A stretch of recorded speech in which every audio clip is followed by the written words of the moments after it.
Welcome to the Vector Garden. In this video, we're going to take a look at the consequences of using live strokes inside of a brush. First of all, I'm going to create a rope brush. So here I've got the base object and then I want to make a brush out of it. So we are going to first create that brush, and for that I need to create the invisible rectangle that then makes the repeat. So in order to find out how wide this needs to be, I'm first going to duplicate this and move it here like this. So this is just display error. Let's take a look at that.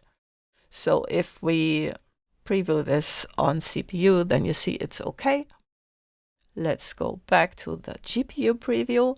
So now I know the spacing of these two because that's the distance between this point and that point, and I can now create a rectangle. So let's take the rectangle tool and draw from here.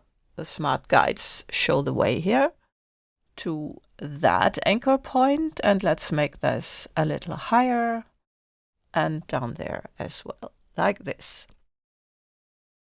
Let's get back from outline mode and let's assign no stroke and no fill to this rectangle and also arrange that and send it to the back. And now we do not need that anymore. So from this we can make the brush. Let's go to the brushes panel and just drag that in here, make the pattern brush, and you see this is okay. This rope won't make any corners, so we just do not need to create them. We just need to make sure that the path doesn't have any corners. And we can also use the colorization method like that. And let's get out of there.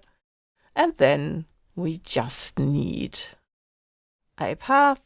I've drawn it with the brush tool and you see we've got our brush applied. That's nice. So now I'm going to make a second brush for comparison. So in here we have not outlined the stroke. Let's just make a duplicate of this and then select it and go to Object, Path, Outline, Stroke and select them both and make another brush. Again, a pattern brush, and let's set this to tints and also turn off those auto corners. Go to OK, like that. And then let's duplicate this and assign that. And you see there's no difference between the two. Now I'm going to use the width tool and just make it thicker here because I want to have some perspective, maybe that this one is closer to the viewer and then it should get thinner. And you see, obviously, that didn't quite work.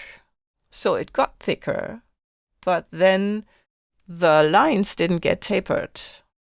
Let's do this with the other one, like so. And you see that one acts like you would expect.